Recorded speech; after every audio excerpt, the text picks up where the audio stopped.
અમદાવાદના એક નાનકડા વિસ્તારમાં રહેતા હરીશભાઈ માટે તેની નાની બહેન મીનાક્ષી દુનિયાની સૌથી ખાસ વ્યક્તિ હતી. બંને ભાઈ બહેન બાળપણથી જ એકબીજા વગર રહી શકતા નહોતા. પિતા નાની નોકરી કરતા અને ઘરની પરિસ્થિતિ સામાન્ય હતી, પરંતુ હરીશભાઈ હંમેશા પોતાની બહેનની દરેક ઈચ્છા પૂરી કરવાનો પ્રયત્ન કરતા. મીનાક્ષી જ્યારે નાની હતી ત્યારે સ્કૂલમાંથી આવીને સીધી ભાઈ પાસે બેસી જતી અને આખા દિવસની વાતો કરતી. હરીશભાઈ પણ પોતાની કમાણીમાંથી થોડા પૈસા બચાવીને તેની માટે ક્યારેક ચોકલેટ, ક્યારેક કપડાં અને ક્યારેક તેની પસંદગીની નાની વસ્તુ લઈ આવતા. માતા ઘણીવાર કહેતી કે તમે બંને ભાઈ બહેન છો કે એકબીજાના મિત્ર. ત્યારે હરીશભાઈ કહેતા કે આ મારી બહેન નથી, મારી દીકરી જેવી છે. સમય પસાર થયો. મીનાક્ષી મોટી થઈ અને તેના લગ્ન અમેરિકા રહેતા અમિત સાથે થયા.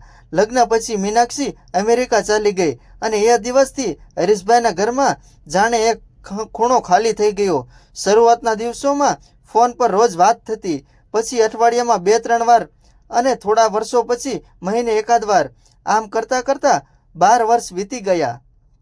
હરીશભાઈના લગ્ન થયા, તેમને 2 બાળકો થયા અને જીવન પોતાની ગતિએ આગળ વધતું રહ્યું. પરંતુ બહેન માટે પ્રેમ ક્યારેય ઓછો થયો નહીં. મીનાક્ષી પણ પોતાના પરિવાર સાથે અમેરિકામાં સ્થાયી થઈ ગઈ હતી. તેના પતિ અમિતનો સારો વ્યવસાય હતો અને બંને પાસે પૈસાની કોઈ ખાસ તકલીફ નહોતી. પરંતુ મીનાક્ષી ઘણી વખત ભાઈને કહેતી કે મને અહીં બધું મળ્યું છે, પણ ઘર જેવો પ્રેમ નથી મળતો. હરીશભાઈ તેને હંમેશા એક જ જવાબ આપતા કે તું જ્યારે ઈચ્છે ત્યારે પાછી આવી જજે. તારું ઘર હજુ પણ એ જ છે. પરંતુ વર્ષો પસાર થતા ગયા. માતા પિતાનું અવસાન થઈ ગયું અને હવે ભારતમાં હરીશભાઈ જ મીનાક્ષી માટે સૌથી નજીકનો પરિવાર હતો. એક દિવસ મીનાક્ષીનો ફોન આવ્યો અને તેણે ખૂબ ધીમા અવાજે કહ્યું, ભાઈ, હવે હું પાછી આવવા માંગુ છું. હરીશભાઈએ તરત પૂછ્યું કે શું થયું? મીનાક્ષી થોડા સમય ચૂપ રહી અને પછી બોલી કે ભાઈ, હું ફોન પર બધું કહી શકતી નથી. તમે મને લેવા અમેરિકા આવી શકો છો. આટલું સાંભળતા જ હરીશભાઈને કંઈક ગંભીર હોવાની શંકા થઈ. તેણે બીજા જ દિવસે પાસપોર્ટ, વિઝા અને મુસાફરીની તૈયારી શરૂ કરી. અમેરિકા જવાનું હરીશભાઈ માટે સામાન્ય પ્રવાસ નહોતો. તે પોતાની બહેનને 12 વર્ષ પછી મળવાનો હતો. એરપોર્ટ પર જવાના એક દિવસ પહેલા તેણે મીનાક્ષીને ફોન કર્યો અને કહ્યું કે હું આવી રહ્યો છું, હવે તું ચિંતા ન કર. સામેની તરફથી મીનાક્ષી માત્ર એટલું બોલી કે ભાઈ, તમે આવશો પછી બધું કહીશ. હરીશભાઈ તેના માટે ભારતમાં બનાવેલી કેટલીક પસંદગી વસ્તુઓ બેગમાં મૂકી. મીનાક્ષીને બાળપણથી જ ગમતા ચેવડા, મીઠાઈ અને તેની માતાના હાથથી જૂની રેસીપીથી બનાવેલો નાસ્તો પણ લઈ ગયો. તેની પત્નીએ કહ્યું કે 12 વર્ષ પછી બહેનને મળવાનો મોકો છે. તેને ગળે લગાવીને રડજો નહીં તો આટલા વર્ષોના આંસુ ક્યાં જશે? હરીશભાઈ હસ્યા, પરંતુ તેમની આંખોમાં પહેલેથી જ પાણી હતું.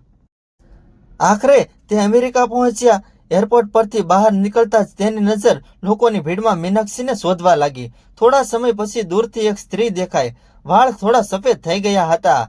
ચહેરા પર ઉંમરની રેખાઓ દેખાતી હતી, પરંતુ આંખો એ જ હતી. હરીશભાઈએ તેને ઓળખી લીધી. મીનાક્ષી પણ ભાઈને જોઈને દોડતી આવી અને બંને ભાઈ બહેન એકબીજાને ગળે મળીને ખૂબ રડ્યા. 12 વર્ષનું અંતર જાણે એક જ ક્ષણમાં સમાઈ ગયું. મીનાક્ષીએ ભાઈના ખભા પર માથું મૂકીને કહ્યું, ભાઈ, તમે ખરેખર આવી ગયા? હરીશભાઈએ કહ્યું, તું બોલાવી અને હું ના આવું એવો ક્યારેય બની શકે? બંને થોડા સમય સુધી કંઈ બોલ્યા જ નહીં, પરંતુ હરીશભાઈએ ધ્યાન આપ્યું કે મીનાક્ષીના ચહેરા પર ખુશી કરતાં વધારે ડર હતો. તે વારંવાર પાછળ જોઈ રહી હતી અને જાણે કોઈથી છુપાવતી હોય તેમ વર્તી રહી હતી. હરીશભાઈએ પૂછ્યું, પણ તેને કહ્યું કે ઘરે જઈએ પછી વાત કરીશ. મીનાક્ષી ભાઈને પોતાને ઘરે લઈ ગઈ. ઘર ખૂબ મોટું હતું, સુંદર હતું અને બહારથી જોતા કોઈને લાગતું નહોતું કે અહીં કોઈ મુશ્કેલી હોઈ શકે. પરંતુ ઘરમાં પ્રવેશતા જ હરીશભાઈને એક વિચિત્ર શાંતિ અનુભવાય. ઘરમાં મીનાક્ષી એકલી હતી. હરીશભાઈએ પૂછ્યું કે અમિત ક્યાં છે? મીનાક્ષીએ કહ્યું કે તે કામ માટે બહાર ગયો છે. હરીશભાઈએ ફરી પૂછ્યું કે તું મને અચાનક કેમ બોલાવ્યો? મીનાક્ષીએ દરવાજો બંધ કર્યો અને ધીમેથી કહ્યું, ભાઈ, મને અહીંથી લઈ જાઓ. હરીશભાઈ ચોંકી ગયા. તેમણે પૂછ્યું કે વાત શું છે? મીનાક્ષી રડવા લાગી અને બોલી કે હું તમને બધું કહીશ, પરંતુ પહેલા એક વચન આપો કે તમે મને અહીં એકલી નહીં છોડો. હરીશભાઈ તેની આંખોમાં જોઈને કહ્યું કે તું મારી બહેન છે, તને કંઈ થશે નહીં. થોડી વાર પછી મીનાક્ષીએ પોતાની કહાની શરૂ કરી. તેણે કહ્યું કે શરૂઆતના વર્ષોમાં અમિત ખૂબ સારો હતો. બંનેએ સાથે મહેનત કરી અને જીવન બનાવ્યું. પરંતુ છેલ્લા 4 વર્ષથી અમિતનું વર્તન બદલાતું ગયું હતું. તે ઘણીવાર ગુસ્સે થતો, મીનાક્ષી પર નાની નાની બાબતો માટે આરોપ લગાવતો અને તેને બહાર જવા પણ ગમતું નહોતું. મીનાક્ષીએ વિચાર્યું કે કદાચ કામના તણાવને કારણે આવું થાય છે. પરંતુ ધીમે ધીમે અમિતને તેના બેંક એકાઉન્ટ અને તમામ નાણાકીય દસ્તાવેજો પોતાના કબજામાં લઈ લીધા. મીનાક્ષી પાસે પોતાના પૈસા હોવા છતાં તે તેનો ઉપયોગ પોતાની મરજીથી કરી શકતી નહોતી. એક દિવસ તેણે ભાઈને ફોન કરવાનો વિચાર કર્યો, પરંતુ અમિતે તેનો ફોન જ લઈ લીધો. ત્યારથી મીનાક્ષી ભાઈ સાથે ખુલ્લેઆમ વાત કરી શકતી નહોતી. હરીશભાઈને આ સાંભળીને ગુસ્સો આવ્યો, પરંતુ તેમણે પોતાની જાતને સંભાળી. તેમણે પૂછ્યું કે તું મને પહેલાં કેમ ન કહ્યું? મીનાક્ષીએ કહ્યું કે ભાઈ, હું ડરતી હતી. મને લાગતું હતું કે જો હું તમને કહું તો તમે ચિંતામાં પડી જશો અને કદાચ અમેરિકા આવીને મુશ્કેલીમાં ફસાઈ જશો. હરીશભાઈએ કહ્યું કે તું મારી બહેન છે, તારી મુશ્કેલીમાં હું નહીં આવું તો કોણ આવશે? મીનાક્ષીએ પછી એક નાની બેગમાંથી કેટલાક કાગળો બહાર કાઢ્યા. તેણે કહ્યું કે આ કાગળો મને થોડા દિવસ પહેલાં મળ્યા હતા. હરીશભાઈએ કાગળ જોયા તો તેમાં મીનાક્ષીના નામે કેટલાક નાણાકીય દસ્તાવેજો હતા. એક દસ્તાવેજમાં એવી રકમનો ઉલ્લેખ હતો જે મીનાક્ષીએ ક્યારેય જોઈ જ નહોતી. હરીશભાઈને શંકા આવી કે કદાચ તેના નામે કોઈ મોટું નાણાકીય કામ કરવામાં આવ્યું છે. તે રાત્રે બંને ભાઈ બહેન સૂઈ શક્યા નહીં. હરીશભાઈએ મીનાક્ષીને કહ્યું કે આપણે ઉતાવળમાં કોઈ નિર્ણય નહીં લઈએ. પહેલાં સત્ય શોધીશું અને પછી જ ભારતમાં પાછા જવાનું નક્કી કરીશું. બીજા દિવસે સવારે અમિત ઘરે આવ્યો. તેણે હરીશભાઈને જોઈને ખૂબ આશ્ચર્ય બતાવ્યું અને પૂછ્યું કે તમે અચાનક કેવી રીતે આવ્યા?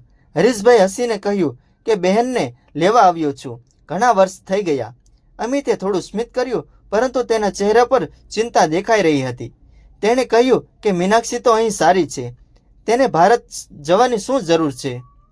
હરીશભાઈએ કહ્યું કે એ તેની ઈચ્છા છે. અમિતે તરત જવાબ આપ્યો કે તે ભાવનામાં નિર્ણય લઈ રહી છે. હરીશભાઈએ આ જવાબ સાંભળીને કંઈ કહ્યું નહીં, પરંતુ હવે તેની શંકા વધારે મજબૂત થઈ ગઈ. થોડા દિવસો સુધી હરીશભાઈ ત્યાં જ રહ્યો. તેણે બહારથી સામાન્ય રીતે વર્તવાનું નક્કી કર્યું. એક દિવસ અમિત કામે ગયો ત્યારે મીનાક્ષીએ ભાઈને ઘરના એક સ્ટોર રૂમમાં લઈ જઈને એક જૂનું બોક્સ બતાવ્યું. તેમાં અનેક કાગળો અને કેટલીક જૂની તસવીરો હતી.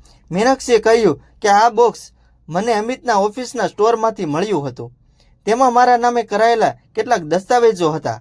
હરીશભાઈએ કાગળો ધ્યાનથી જોયા અને તેમાં એક એવી વાત મળી જે ખૂબ જ ગંભીર હતી.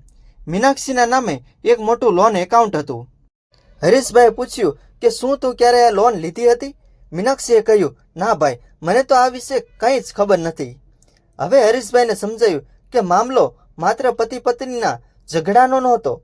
હરીશભાઈએ પોતાના એક ઓળખીતાના સંપર્કથી નાણાકીય સલાહ લીધી.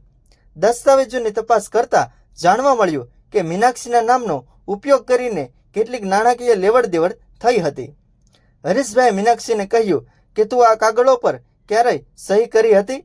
મીનાક્ષીએ કહ્યું કે થોડા વર્ષ પહેલાં અમિતે કેટલાક દસ્તાવેજો બતાવીને કહ્યું હતું કે ટેક્સ અને ઘર સંબંધિત કાગળો છે, તેથી તેણે વિશ્વાસ કરીને સહી કરી હતી. હવે હરીશભાઈને સમજાયું કે કદાચ એ સહીનો ઉપયોગ બીજી જગ્યાએ થયો હતો. પરંતુ વાર્તામાં સૌથી મોટું રહસ્ય હજી બહાર આવવાનું હતું. એક સાંજે અમિતે હરીશભાઈને કહ્યું કે જો મીનાક્ષી ભારત જવા માગે છે તો તેને લઈ જાઓ, પરંતુ તે અહીંથી કંઈ લઈને જઈ શકશે નહીં. હરીશભાઈએ પૂછ્યું કે તેનો અર્થ શું છે? અમિતે કહ્યું કે ઘરમાં જે કંઈ છે તે બધું મારું છે. હરીશભાઈએ શાંતિથી કહ્યું કે મારી બહેન પણ કોઈ વસ્તુ નથી કે જેને તમે રાખી શકો. આ વાત પછી બંને વચ્ચે ભારે બોલાચાલી થઈ. મીનાક્ષી રડી પડી અને હરીશભાઈને રોકવા લાગી. તેણે કહ્યું કે ભાઈ, આપણે અહીં ઝઘડો નહીં કરીએ, મને ડર લાગે છે. તે રાત્રે હરીશભાઈએ નક્કી કર્યું કે હવે સમય બગાડવો નહીં. તેણે મીનાક્ષીના મહત્વના દસ્તાવેજો, પાસપોર્ટ અને જરૂરી વસ્તુઓ એક સુરક્ષિત જગ્યાએ રાખી. બીજા દિવસે તેણે કાયદેકીય સલાહ લીધી અને મીનાક્ષીને સમજાવ્યું કે તે પોતાના અધિકારો અને દસ્તાવેજોની સુરક્ષા માટે યોગ્ય પ્રક્રિયા અપનાવી શકે છે. થોડા દિવસમાં સ્થિતિ સ્પષ્ટ થવા લાગી. મીનાક્ષીના નામે થયેલી કેટલીક નાણાકીય બાબતો અંગે તપાસ શરૂ થઈ. અમિતના કેટલાક જવાબો પણ એકબીજા સાથે મેળ ખાતા નહોતા. હરીશભાઈ હવે એક વાત સમજતો હતો કે તેની બહેનને માત્ર ભારત પાછી લાવવી પૂરતી નથી, તેણે આ સમગ્ર ગૂંચવણમાંથી સુરક્ષિત રીતે બહાર કાઢવી પણ જરૂરી છે. એક દિવસ હરીશભાઈને અમિતના જૂના ફોનમાં એક મેસેજ વિશે માહિતી મળી. તેમાં કોઈ વ્યક્તિએ અમિતને લખ્યું હતું કે મીનાક્ષીને વધારે સમય સુધી અહીં રાખી શકાય નહીં, કારણ કે હવે તેને શંકા થઈ ગઈ છે. આ મેસેજ આખી પરિસ્થિતિને ગંભીર બનાવી દીધી. હરીશભાઈ મીનાક્ષીને કહ્યું કે હવે આપણે એક ક્ષણ પણ બેદરકારી નહીં કરીએ. તેણે તમામ દસ્તાવેજોની નકલો તૈયાર કરી અને જરૂરી લોકોને માહિતી આપી.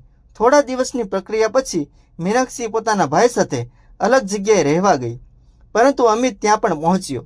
તેણે મીનાક્ષીને કહ્યું કે તું મને છોડીને નહીં જઈ શકે. મીનાક્ષીએ પહેલીવાર ભય વગર તેની આંખોમાં જોઈને કહ્યું કે હું 12 વર્ષથી તારી સાથે રહી છું. મેં તારા પરિવારને મારું પરિવાર માન્યો, પરંતુ હવે હું મારા ભાઈ સામે ઊભી છું અને મને સમજાયું છે કે હું એકલી નથી. હરીશભાઈએ કોઈ ઝઘડો કર્યો નહીં. તેણે માત્ર એટલું કહ્યું કે સંબંધમાં પ્રેમ હોય તો માણસને ડરવાની જરૂર નથી. આખરે લાંબી કાયદાકીય અને નાણાકીય પ્રક્રિયા પછી મીનાક્ષી પોતાના ભાઈ સાથે ભારત પરત ફરવાનો નિર્ણય લઈ શકી. એરપોર્ટ પર જવાના દિવસે તેણે આખું ઘર એકવાર જોયું. તેની આંખોમાં 12 વર્ષના જીવનની યાદો હતી. તેને દુઃખ પણ હતું, પરંતુ આ વખતે તે ડરી નહોતી. હરીશભાઈએ તેની બેગ ઉઠાવી અને કહ્યું, ચાલ બહેન, હવે ઘરે જઈએ. મીનાક્ષીએ પૂછ્યું, ભાઈ, આટલા વર્ષ પછી તમે મને લેવા આવ્યા અને આ બધું સહન કર્યું? તમને મારી ઉપર ક્યારેય ગુસ્સો આવ્યો નહીં? હરીશભાઈ હસીને બોલ્યા, તું મારી બહેન છે. તારી પર ગુસ્સો કરીશ તો કોના પર પ્રેમ કરીશ?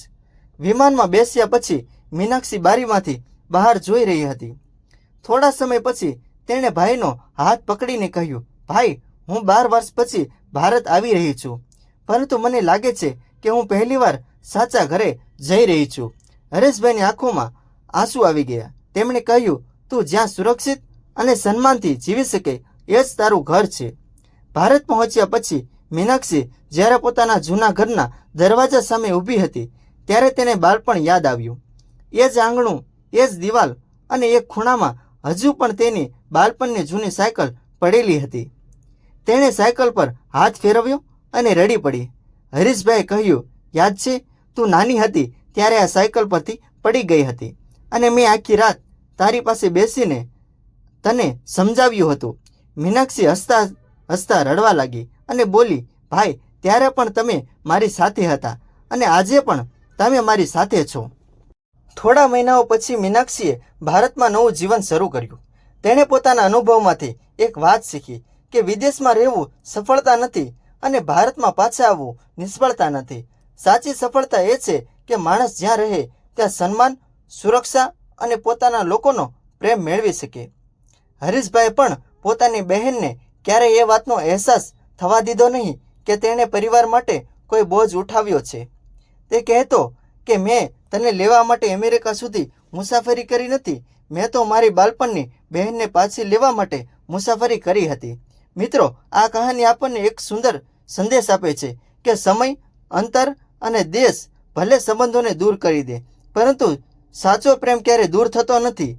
12 વર્ષ સુધી ભાઈ બહેન એકબીજાથી દૂર રહ્યા, પરંતુ જ્યારે બહેન મુશ્કેલીમાં પડી ત્યારે ભાઈ એક ક્ષણ પણ વિચાર્યું નહીં કે અમેરિકા કેટલું દૂર છે કે કેટલો ખર્ચ થશે. તેણે માત્ર એટલું વિચાર્યું કે મારી બહેન મને બોલાવી રહી છે એટલે મારે જવું જ છે. જીવનમાં પૈસા ફરી કમાઈ શકાય છે, ઘર ફરી બનાવી શકાય છે અને ખોવાયેલું ઘણું બધું ફરી મેળવી શકાય છે, પરંતુ પોતાના માણસનો વિશ્વાસ અને સાથ સૌથી મોટી સંપત્તિ છે.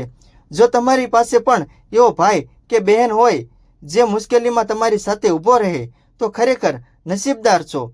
જો તમને આ હૃદયસ્પર્શી અને સસ્પેન્સભરી ગુજરાતી વાર્તા ગમી હોય તો વિડીયોને લાઇક કરો, તમારા પરિવાર અને મિત્રો સાથે શેર કરો અને આવી જ નવી ગુજરાતી વાર્તાઓ માટે જય સોનલમાં ચેનલને સબસ્ક્રાઈબ કરવાનું ભૂલશો નહીં.